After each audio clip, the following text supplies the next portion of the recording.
الحمدللہ رب العالمین والصلاة والسلام علی سید المرسلین وعلی آلہ وصحبہ اجمعین۔ سبق نمبر 87۔ تو پچھلے اسباق میں ہم نے فعل ماضی پر گفتگو کی اور فعل مضارع پر گفتگو کی۔ آج ہم فعل امر پر گفتگو کریں گے، فعل امر۔ اور میں نے ایک بات بتائی تھی، دوبارہ اس کا اعادہ کر دیتا ہوں کہ فعل کی مختلف صورتوں کو آپ اپنی کاپی میں لکھیں، اور ایک ابتدائی طالب علم کے لیے مشورہ یہ ہے کہ آپ 200-400 افعال تینوں صیغوں کے ساتھ زبانی یاد کر لیں، جیسے ذہب یذہب اذہب۔ ذہب فعل ماضی ہے، یذہب مضارع ہے، اذہب جاؤ فعل امر ہے۔ تو جب بھی فعل کو آپ یاد کرنا ہے تو تینوں صیغوں کے ساتھ یاد کیجئے۔ خرج یخرج اخرج، کرم یکرم اکرم، ضرب یضرب اضرب۔ تو یہ آخری گردان کا جو تیسرا ٹکڑا ہے یہ فعل امر ہے۔ تو فعل امر میں حاضر کو اور مخاطب کو حکم دیا جاتا ہے، یا اس سے کوئی چیز طلب کی جاتی ہے، اس سے مطالبہ کیا جاتا ہے، اور اس میں آپ دیکھیں گے کہ 5 صورتیں ہیں ان کی۔ تو اس کے 5 اوزان ہیں فعل امر کے: افعل، افعلی، افعلا، افعلو، افعلنا۔ افعل یعنی ایک آدمی سے آپ کہہ رہے ہیں تو کر، افعلی اے عورت تو یہ کام کر، افعلی۔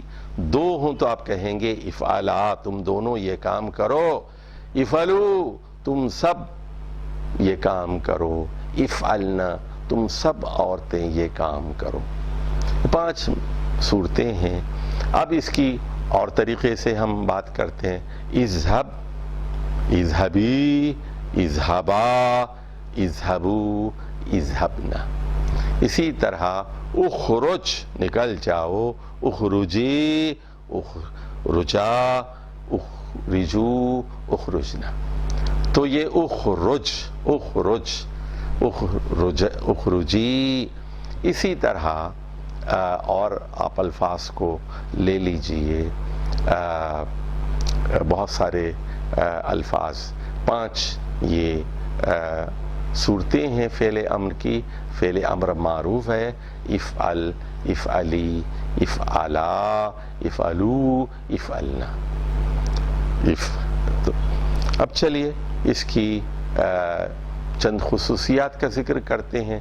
سب سے پہلے آپ یہاں دیکھ رہے ہیں کہ یہ حمزۃ الوصل سے، الف سے یہ فعل شروع ہو رہا ہے، فعل امر۔ افعل، افعلی، افعلا، افعلو، افعلنا، سب حمزۃ الوصل سے شروع ہوتے ہیں۔ جب اس سے پہلے کوئی لفظ آ جائے تو اس سے اس کو ملا دیتے ہیں، اس لیے اس کو حمزۃ الوصل کہتے ہیں۔ لیکن اگر اس سے شروع ہو رہا ہے، اس سے شروع ہو رہا ہے تو اس پر کسرہ لگائیں گے آپ۔ جیسے قرآن مجید کی ایک مثال لے لیجئے تاکہ آپ کو بات سمجھ میں آ جائے۔ قرآن مجید میں ہے یا ایتھا النفس المطمئنہ، مطمئنہ ارجعی الی ربک، ارجعی الی ربک۔ تو اگر آپ ملا کے پڑھنا ہے آپ کو تو یا ایتھا النفس المطمئنہ ترجعی الی ربک، ترجعی، مطمئنہ ترجعی پڑھیں گے، لیکن آپ وقف کریں گے مطمئنہ، مطمئنہ کہیں گے تو پھر آپ ترجی نہیں پڑھیں گے، ارجعی پڑھیں گے، الف کے نیچے کسرہ لگائیں گے آپ۔ اس بات کو اچھی طرح سمجھ لیجئے آپ۔ یا ایتھا النفس المطمئنہ ترجعی ملا کے پڑھنا ہو۔ اگر وقف کرنا ہو یا ایتھا النفس المطمئنہ ارجعی، کسرہ کے ساتھ پڑھیں گے۔ تو جیسے اغفر، ارحم، اگر ملا کے پڑھیں گے رب اغفر ورحم، ورحم، لیکن الگ الگ پڑھنا ہے اغفر ارحم، ارحم یا ارحم الراحمین، اغفر یا خیر الغافرین۔ تو یہ ذہن میں آپ رکھ لیجئے، یہ صفا اور مروہ کے درمیان رسول اکرم صلی اللہ علیہ وسلم یہ پڑھتے تھے رب اغفر ورحم انک انت اعز الاکرم، اے میرے رب میری مغفرت فرما، مجھ پر رحم فرما، رغفر ورحم انک انت الاعز الاکرم، بلا شبہ تو اکرم ہے، تو معزز ہے، اکرم انک انت الاعز الاکرم، اور تو اعزو ہے، تو سب سے زیادہ عزت والا ہے، تو سب سے زیادہ طاقتور ہے، اور تو سب سے زیادہ معزز ہے، اکرم ہے، انک انت الاعز الاکرم۔ تو اب آ جائیے ایک اور اصول ذرا ذہن میں رکھ لیجئے، باب نصرہ اور باب کرما کے جو افعال ہیں، اور باب نصرہ اور کرما کے بارے میں ہم بعد میں بتائیں گے، یہ مضموم حمزۃ الوصل سے شروع ہوتے ہیں، جبکہ بقیہ جو 4 ابواب ہیں ان کے افعال مکسور حمزۃ الوصل سے شروع ہوتے ہیں، جیسے نصر ینصر انصر، انصر انصری، انصرا انصرو انصرنا، انصر، انصر کا مطلب ہے مدد کر، انصری اے عورت مدد کر، انصرا تم دونوں مدد کرو، انصرو تم سب مدد کرو، انصرنا تم سب عورتیں مدد کریں۔ اور اکرم، اکرم شریف بن، اکرمی اے عورت شریف بن جا، اکرما تم دونوں شریف بن جاؤ، اکرمو تم سب لوگ شریف بن جاؤ، اکرمنا یہ عورتوں کے بارے میں ہے۔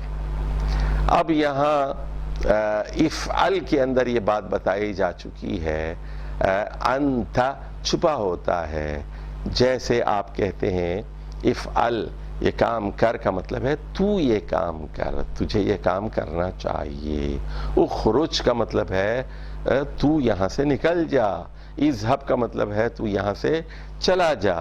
افعلی میں انتی چھپا ہوا ہوتا ہے، تو جیسے آپ کہتے ہیں اخرجی یہاں سے نکل جا، یعنی تو یہاں سے نکل جا۔ اور افعلا میں انتما چھپا ہوتا ہے، افعلو، افعلو، اعبدو میں انتم چھپا ہوتا ہے، اعبدو ربکم، اعبدو کا مطلب ہے انتم اعبدو، اور افعلنا میں انتنا فعل یہ چھپا ہوا ہوتا ہے۔ اب اس سلسلے کی چند قرآنی مثالیں آپ کے سامنے پیش کی جاتی ہیں۔ دیکھیے اب ہم فعل واحد، فعل امر کی مثالیں ہیں مذکر کی، اسکن، اسکن سکونت اختیار کرو، جا کر رہو، انت وزوجک الجنت، اے آدم تم اور تمہاری بیوی حضرت حوا، اسکن الجنت، جنت یہاں پر، جنت یہاں پر منصوب ہے، مفعول بہی ہے، جنت میں جا کر تم دونوں رہو، اسکن انت وزوجک الجنت۔ اب دیکھیے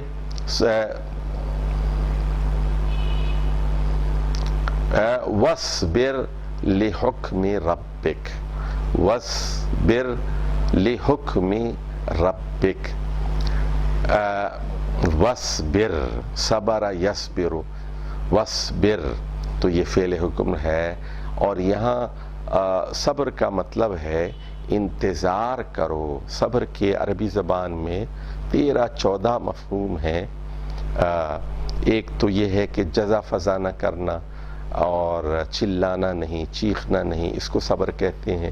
ایک مطلب ہوتا ہے انتظار کرنا، تو اے محمد صلی اللہ علیہ وسلم وَاصْبِرْ لِحُکْمِ رَبِّک، لی حرف جر ہے، حکم ربک یہ مضاف الیہ ہے، مرکب اضافی ہے، یعنی اپنے رب کا حکم آنے تک انتظار فرمائیے۔ وَاصْبِرْ لِحُکْمِ رَبِّک اضرب بعصاک الحجر، اے موسیٰ اپنی عصا سے، اپنی لاٹھی سے پہاڑ پر، پتھر پر، چٹان پر چوٹ لگائیے۔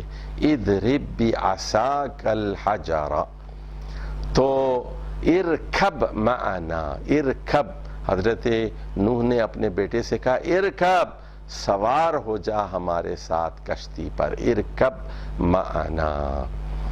اور اسی طرح اللہ تعالیٰ نے حضرت موسیٰ علیہ السلام کو یہ دعا سکھائی، اشرح لی صدری، اشرح لی صدری۔ اگر اس کو ملا کر پڑھیں گے تو یہ الف جو حمزۃ الوصل ہے اس کی آواز غائب ہو جائے گی، اور ہم پڑھیں گے رب اشرح لی صدری۔ الگ پڑھنا ہو رب اشرح لی صدری، حمزہ کو آپ کسرہ دے کر پڑھیں گے، اشرح لی صدری۔ ملا کے پڑھنا ہو رب اشرح لی صدری۔ تو اشرح کا مطلب ہے کھول دینا، میرے سینے کو کھول دے، میرے سینے کو۔ تو یہاں ان مثالوں میں آپ دیکھ رہے ہیں، ان مثالوں میں آپ دیکھ رہے ہیں کہ اسکن اور اس پر، اضرب، ارکب، اشرح، یہ سب فعل امر ہیں، واحد ہیں، ان سب میں حکم دیا گیا ہے۔ اب ہم کچھ مؤنث کی مثالوں پر غور کرتے ہیں۔ یہ مثال جیسے ارجعی الی ربکی اور فادخلی فی عبادی وادخلی جنتی فاسلوکی سبل ربکی، اور اسے اخنتی لربکی واسجدی ابلعی ماءک۔ تو یہ چند ایک مثالیں ہیں مؤنث کی۔ پہلے بتا چکا ہوں فعل امر مؤنث کے لیے ہم کیا کہتے ہیں؟ افعل، افعلی، افعل، افعلی۔ مرد کو کہتے ہیں افعل، عورت کو کہتے ہیں افعلی۔ تو عورت کو ہم کیا کہیں گے؟ ارجعی، اخنوتی، اسلوکی۔ اور اب پہلی مثال یہ سورۃ الفجر کی ہے، ارجعی الی ربک۔ جو روح، جو نفس مطمئن ہوگی، اللہ کی شریعت پر مطمئن ہوگی، تو اس کا استقبال ہوگا، اس سے کہا جائے گا کہ اے نفس چل اپنے رب کی طرف۔ تو نفس عربی زبان میں مؤنث ہے، اردو میں مذکر ہے، اس لیے یہاں ارجع کے بجائے ارجعی کا لفظ استعمال کیا گیا ہے، اس کو حکم دیا جائے گا۔ فادخلی فی عبادی، وہاں حکم دیا جائے گا یہ جنت ہے، یہاں اللہ کے نیک بندے پہلے سے موجود ہیں، انبیاء یہاں سے موجود ہیں، میرے بندے، میرے خاص وفادار بندے موجود ہیں، عبادی موجود ہیں۔ فادخلی فی عبادی، وہ تنہائی کا گھر نہیں ہے، وہ ایک آباد انجمن ہے۔ تو میرے اطاعت گزار، فرما بردار، وفادار بندوں کی انجمن ہے۔ اس انجمن کے اندر، اس محفل کے اندر میرے خاص بندوں کی تم بھی داخل ہو جاؤ۔ ہر نفس سے مطمئن سے یہ کہا جائے گا وادخلی جنتی، اور یہ میرا باغ ہے، میری جنت ہے۔ وادخلی جنتی، وادخلی جنتا نہیں کہا گیا، جنتی کہا گیا، میری جنت ہے، میرا خاص باغ ہے، میں نے تمہارے لیے یہ باغ فراہم کیا ہے، اس میں تم داخل ہو جاؤ۔ اب دیکھیں یہ سورۃ النحل کی آیت ہے جس میں شہد کی مکھی سے کہا جا رہا ہے، اللہ تعالیٰ نے اس کو حکم دیا گیا فَاسْلُكِي سُبُلَ رَبُّكِ ذُلَلًا۔ تو تابع ہو کر تابعیت کی حالت میں اللہ کے ہموار کیے ہوئے راستوں پر چلو، اللہ کے اور پھولوں کے پاس جاؤ اور وہاں سے اس کا رس چوسو اور پھر شہد بناؤ، تاکہ میرے بندوں کے لیے ایک بہترین غذا فراہم ہو سکے جس کے اندر اللہ تعالیٰ نے شفا رکھی ہے۔ فصل کی تو یہ اللہ نے الہام کیا، اللہ نے ان کو حکم دیا، اوحا الی النحل، ان پر وحی کی، ان کو فطری طور پر یہ حکم دیا کہ تمہیں یہ کام کرنا ہے، تم اس کام پر مجبور ہو۔ حضرت مریم کو حکم دیا گیا وَاقْنُتِي لِرَبِّكِ وَاسْجُدِي، اقنتی، قنت یقنت اقنت، قنت کا مطلب ہے تابع ہو جانا اور فرما بردار ہو جانا، یعنی جیسے وہاں کہا گیا یعنی مع القانتین،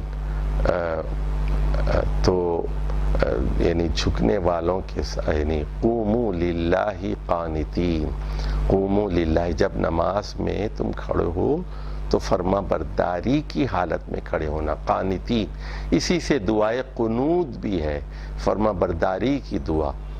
تو قوموا للہ، اللہ کے لیے کھڑے ہو جائے، قوموا، تو یہ جو مشہور آیت ہے قوموا، تو اس سے دو تین باتیں معلوم ہوئی کہ نماز کے اندر کھڑا ہونا ضروری ہے، الا یہ کہ کوئی بیمار ہو یا مریض ہو یا کھڑا نہیں ہو سکتا، قیام ایک لازمی چیز ہے فرض نماز میں، نوافل میں آدمی بیٹھ سکتا ہے، سواری پر بھی نماز پڑھ سکتا ہے، رسول اللہ صلی اللہ علیہ وسلم نے نفل نمازیں اٹھنی پر پڑھی ہیں۔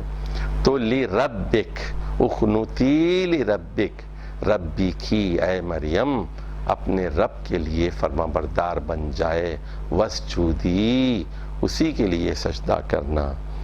اور یہاں جب حضرت نوح علیہ السلام کی قوم پر اللہ کا عذاب آیا تو پانی کی سطح بلند ہونے لگی، آسمان سے موسلا دھار بارش ہوئی، زمین میں سیلاب آ گیا، اوپر سے پانی اور نیچے سے پانی، اور پھر جب یہ عذاب ٹل گیا اور سارے کافروں کو مار دیا گیا، حضرت نوح اور ان کے ساتھیوں کو بچا لیا گیا، پھر اللہ نے حکم دیا ابلعی ماءکی، اے زمین اپنا سارا پانی نگل جا۔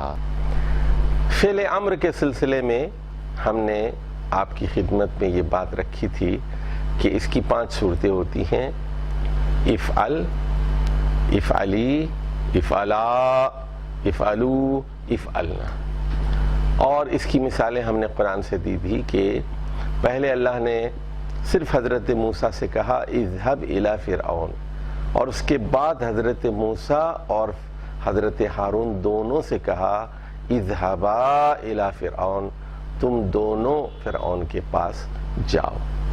اب جمع کی کچھ قرآنی مثالیں ہم لے لیتے ہیں۔ مثال کے طور پر اذکروا نعمت اللہ، اے لوگو، دیکھیے جمع کا صیغہ ہے، یہاں سب کو حکم دیا جا رہا ہے تم سب لوگ اللہ کی نعمتوں کو یاد کرتے رہا کرو، اذکروا نعمت اللہ۔ تو یہاں نعمت اللہ مفعول بہی ہے، تو نعمتہ کے اوپر زبر ہے اور نعمت اللہ ہی مرکب اضافی ہے، اور